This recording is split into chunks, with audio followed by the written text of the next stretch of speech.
Hello everyone, this is Pooja Sharma from Pooja Sharma classes. उम्मीद करती हूँ आप सब अच्छे होंगे। तो आज हम डिस्कस करेंगे यूपी टेट 2017 का पेपर, जो कि 15 अक्टूबर 2017 को यह परीक्षा हुई थी। इसमें हम डिस्कस कर रहे हैं हिंदी के सभी प्रीवियस ईयर क्वेश्चन पेपर का एनालिसिस कर रहे हैं। बहुत ही बेहतरीन तरीके से हम इनका एनालिसिस कर रहे हैं। तो आप हमारे साथ जुड़ जाइए और अपनी तैयारी को बेहतर बनाइए। मैंने सीडीपी, ईबीएस और संस्कृत को कंप्लीट डिस्कस करा दिया है, यानी कि इनके सभी मैंने प्रीवियस ईयर क्वेश्चन पेपर को कंप्लीट डिस्कस करा दिया है। तो आपने अभी तक इनको नहीं देखा है तो मैं लिंक आपको नीचे डिस्क्रिप्शन बॉक्स में दे दूंगी, तो आप वहां से देख सकते हैं। मैंने 2011 से लेकर 2022 जो आपका लास्ट ईयर एग्जाम हुआ था, मैंने यहाँ तक के सभी प्रीवियस ईयर क्वेश्चन पेपर को कंप्लीट कराया है। तो आप इन क्लासेस को देखिए और अपनी तैयारी को बेहतर बनाइए, क्योंकि आप सभी को पता है कि जो आपके प्रीवियस ईयर पेपर होते हैं यह आपके बहुत ही ज़्यादा महत्वपूर्ण होते हैं। चाहे वह किसी भी एग्ज़ाम की आप प्रिपरेशन कर रहे हैं, तो जो आपके प्रीवियस ईयर क्वेश्चन पेपर हैं यह आपकी परीक्षा की दृष्टि से बहुत ही ज़्यादा महत्वपूर्ण हो जाते हैं। तो आपको पता होना चाहिए जो आपका यूपी टेट है, यहाँ से 40% आपका क्वेश्चन बनते हैं यूपी टेट में। क्योंकि आपको पता है कि ये जो मैं आपको डिस्कस करा रही हूँ 2017 का पेपर है, और यह 2017 का पेपर इसमें से 81 से लेकर 84 क्वेश्चन तक रिपीट होकर के आए थे, जो आपका लास्ट ईयर एग्जाम हुआ था 2022 वाला। तो 81 से 84 क्वेश्चन हैं 2022 में रिपीट होकर के आए हैं। तो आप समझिए इन चीज़ों को कि कितना परसेंट रिपीट होके आया है आपका पेपर। तो मैं आपसे इतना कहना चाह रही हूँ कि जो भी चीज़ें आपको आती हैं वह आपको बिल्कुल क्लियर होनी चाहिए, क्योंकि आपको इतना तो पता है ही कि 40% तो पूछा जाता है जो आपके प्रीवियस ईयर क्वेश्चन होते हैं यहाँ से। तो आपको इनको तो इतने अच्छे से कर लेना है, बहुत ही बेहतरीन तरीके से। और आपको सिलेबस के अकॉर्डिंग ही अपनी क्लासेस को भी करना है, अपने सिलेबस को कवर करना है। तो चलिए स्टार्ट करते हैं। आपको वीडियो पसंद आती है तो वीडियो को लाइक कर देना, अपने दोस्तों के साथ शेयर कर देना। चैनल को सब्सक्राइब नहीं किया है तो चैनल को सब्सक्राइब कर लेना, बेल आइकन को प्रेस कर लेना, जिससे आने वाली वीडियो का भी नोटिफिकेशन आपको मिल जाएगा। फ्री नोट्स के लिए आप टेलीग्राम चैनल से जुड़ जाइए, यहाँ पर आपको फ्री नोट्स मिल जाएंगे। तो आप यहाँ पर एक बार विजिट कीजिएगा। तो चलिए स्टार्ट करते हैं। क्वेश्चन नंबर आपका 1 आता है। आपको अपनी तैयारी में 3 से 4 घंटे आपको डेली के देने हैं, तो देने हैं, बस इतना ही आपको करना है। लेकिन यह करना है रेगुलर पढ़ना है आपको, बस इतना आपको बिल्कुल आपके ध्यान में होना चाहिए कि हमें 3 से 4 घंटे अपने एग्ज़ाम तक पढ़ने हैं। और आपको नोटिफिकेशन का वेट नहीं करना है, क्योंकि नोटिफिकेशन आता है तब तो सभी तैयारी करते हैं, लेकिन आपको अभी से नोटिफिकेशन से पहले ही अपनी तैयारी को कंप्लीट करना है। क्योंकि एक बार आप सभी प्रीवियस ईयर क्वेश्चन पेपर को कंप्लीट कर लेंगे, फिर उसके बाद आपका जो सिलेबस है उसके अकॉर्डिंग आप अपनी तैयारी को कंप्लीट कर लेंगे। तो आपका तो एक बार में प्रीवियस ईयर कंप्लीट और सिलेबस भी कंप्लीट, तो आपका नोटिफिकेशन आता है, फिर तो आपको क्या करना है, सिर्फ रिवीजन करना है। बार बार आपको इन चीज़ों का रिवीजन करते रहना है। तो चलिए क्वेश्चन नंबर आपका 1 आता है कि निम्नलिखित में मौखिक अभिव्यक्ति का रूप है। निम्नलिखित में मौखिक अभिव्यक्ति का रूप बताना है। तो शुद्ध वर्तनी है, शोलेख है, श्रुतलेख है, या फिर आशु भाषण है। तो जो मौखिक अभिव्यक्ति होती है इसका रूप क्या हो जाता है, ऑप्शन नंबर 4 हो जाता है आशु भाषण। मौखिक अभिव्यक्ति का रूप हो जाता है आशु भाषण। क्वेश्चन नंबर आपका 2 आता है कि हिंदी भाषा में कितनी बोलियां हैं। हिंदी भाषा में आपको बतानी है कि हिंदी भाषा में कितनी बोलियां हैं। 15 हैं, 25 हैं, 18 हैं, या फिर 22 हैं। तो हिंदी भाषा में बोलियों की संख्या है 18। ऑप्शन नंबर 3 इसका राइट आंसर हो जाता है। हिंदी भाषा में 18 बोलियां हैं।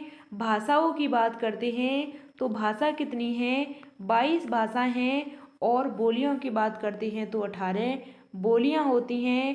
क्वेश्चन नंबर आपका 3 आता है कि भारतेंदु युग में निकलने वाली पत्रिका युग्म है। भारतेंदु युग में निकलने वाली पत्रिका युग्म है तो कवि वचन, सुधा, हिंदी प्रदीप, या फिर सरस्वती माधुरी, कल्पना, ज्ञानोदय, नवनीत, कादम्बनी। जो आपके भारतेंदु युग है इसमें निकलने वाली कौन सी पत्रिका है? तो इसका राइट आंसर हो जाता है ऑप्शन नंबर 1 कवि वचन, सुधा, हिंदी प्रदीप। यह आपकी क्या हो जाती हैं? यह भारतेंदु युग की पत्रिका हो जाती हैं। भारतेंदु युग की पत्रिका हो जाती हैं हिंदी प्रदीप।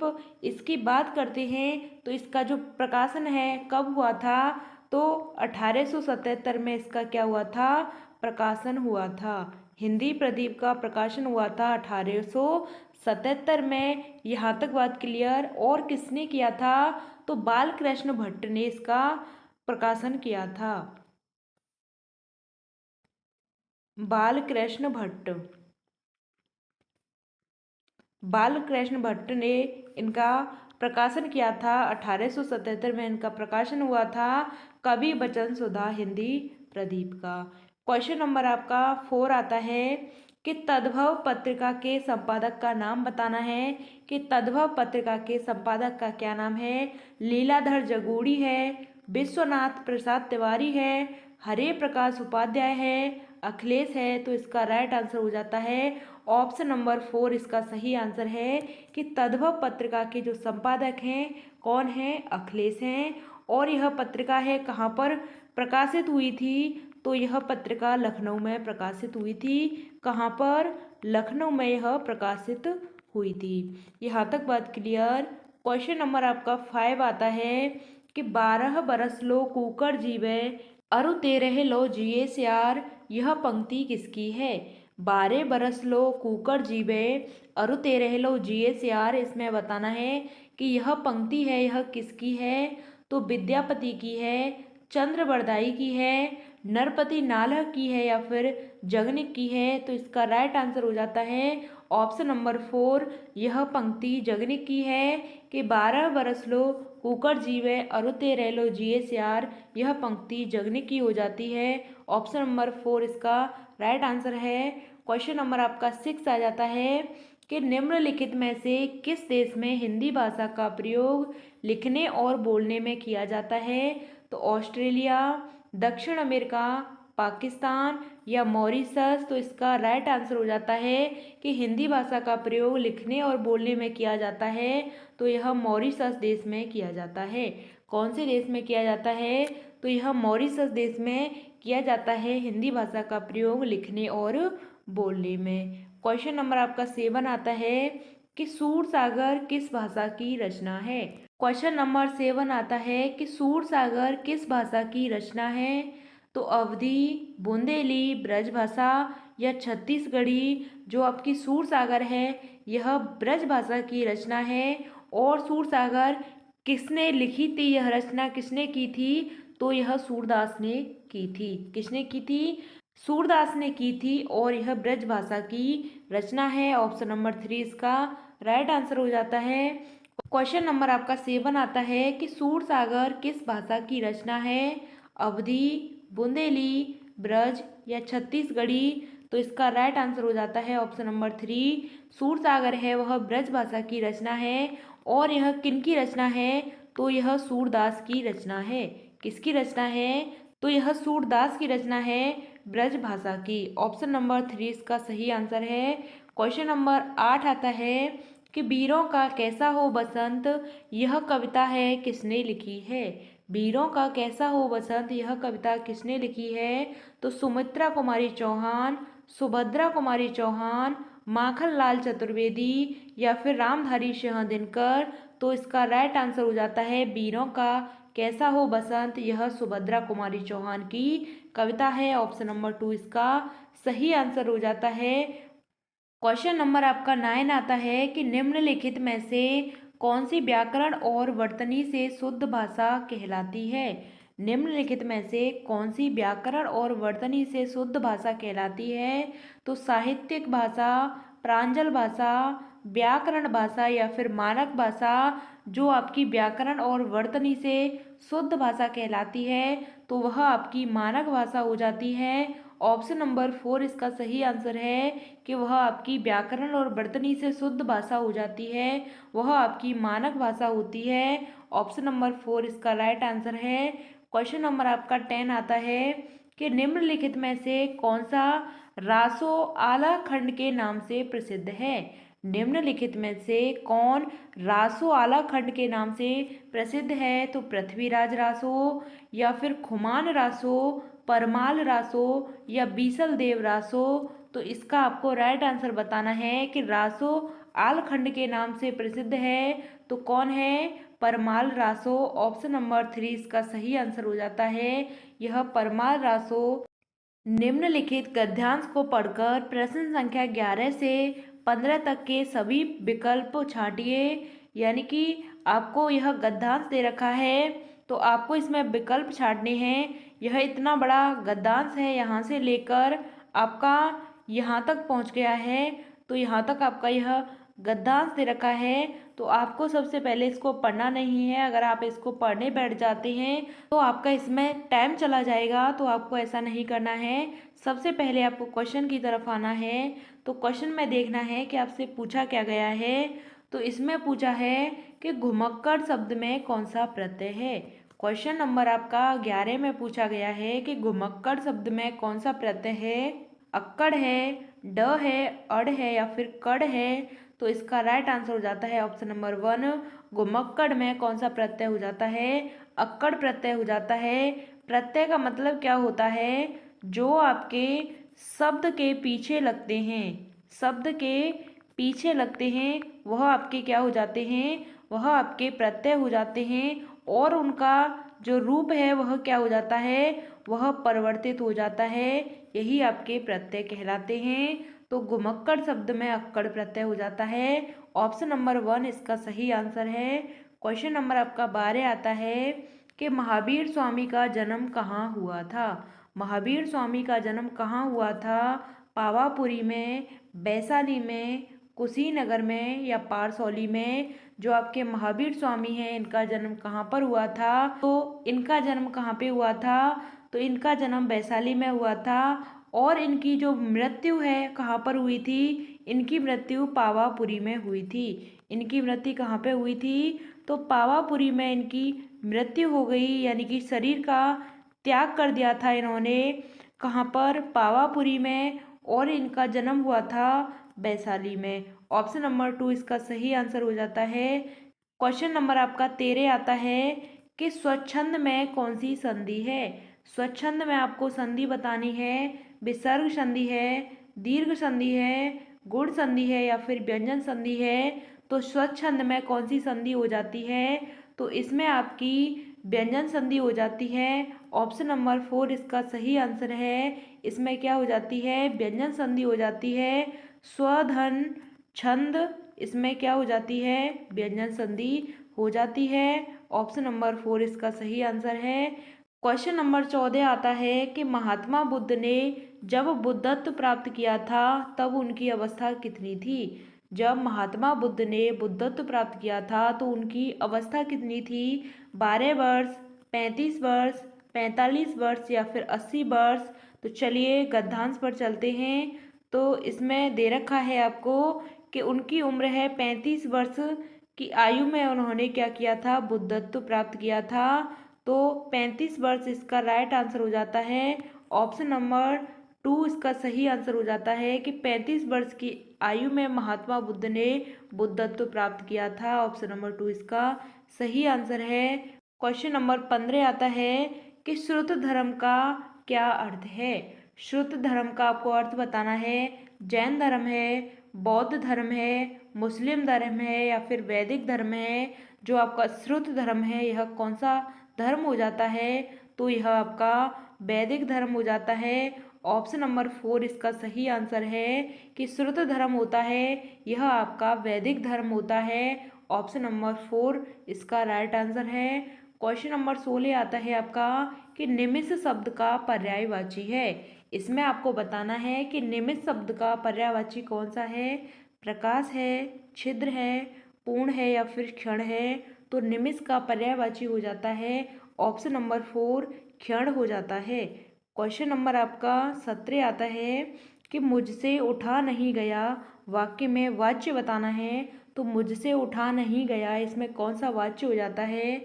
तो कृतवाच्य है, कर्मवाच्य है या फिर भाववाच्य है या उपरोक्त में से कोई नहीं है। तो मुझसे उठा नहीं जाता, इसके लिए एक ट्रिक है, मैंने आपको बताई है। जहाँ पर भी आपको नहीं वाला दिख जाए उसमें आपका क्या होता है? उसमें आपका भाववाच्य होता है।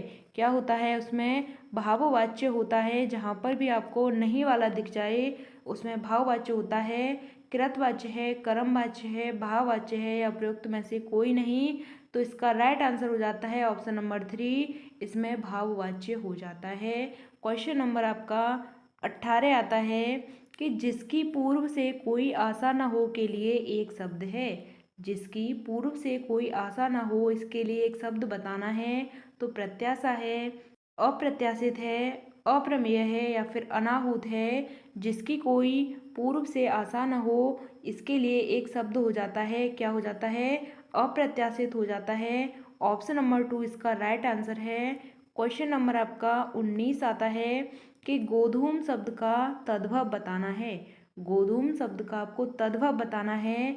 तो गेहूं है, गाय है, गोबर है या फिर गोधन है। तो इसका राइट आंसर हो जाता है ऑप्शन नंबर 1, गेहूं आपका क्या हो जाता है? यह आपका तद्भव हो जाता है। तद्भव का मतलब होता है जो संस्कृत से इनका क्या हो गया है?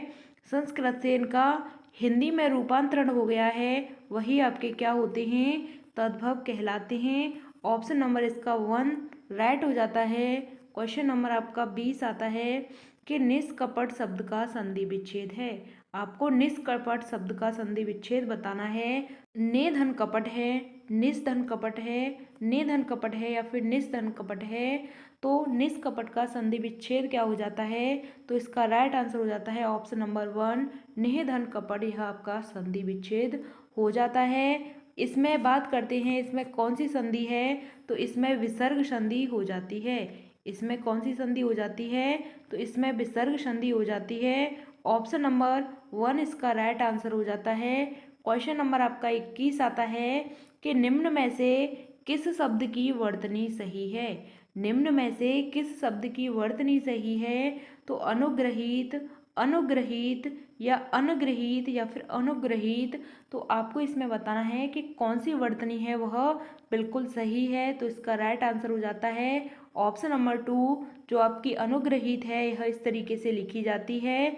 तो अनुग्रहित आपका राइट आंसर है ऑप्शन नंबर 2। क्वेश्चन नंबर आपका 22 आ जाता है कि अपेक्षा का विशेषण रूप क्या है? अपेक्षा का विशेषण रूप बताना है आपको। सापेक्ष है, उपेक्षा है, निरपेक्ष है या फिर अपेक्षित है। तो अपेक्षा का आपको इसमें बताना है विशेषण रूप क्या हो जाता है। तो इसमें आपका अपेक्षित हो जाता है। ऑप्शन नंबर 4 इसका राइट आंसर है। इसमें बात करते हैं अपेक्षा में, तो भाववाचक संज्ञा होती है। कौन सी संज्ञा होती है? इसमें आपकी भाववाचक संज्ञा होती है। भाववाचक संज्ञा होती है। और यह कैसा शब्द है? यह आपका स्त्रीलिंग शब्द है।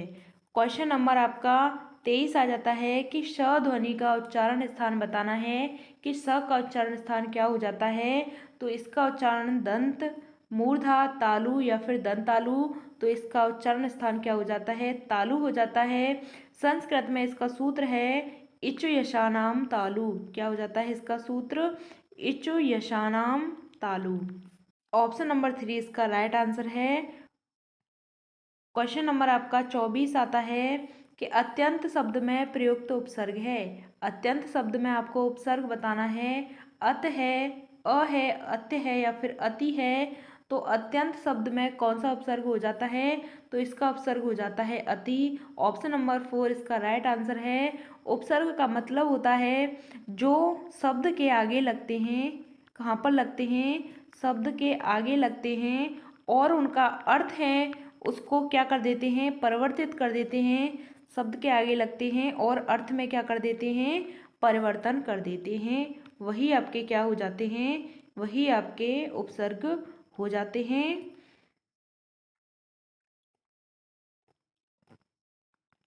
ऑप्शन नंबर 4 इसका राइट आंसर हो जाता है। क्वेश्चन नंबर 25 आता है आपका कि उपत्यका का अर्थ है सूर्य जिस पर्वत के पीछे से निकलता है, या प्राणियों के पेट का एक अंग, पर्वत का शिखर, या पर्वत के पास की भूमि। तो उपत्यका क्या हो जाती है? तो यह पर्वत के पास की जो भूमि होती है वही आपकी क्या कहलाती है? उपत्यका कहलाती है।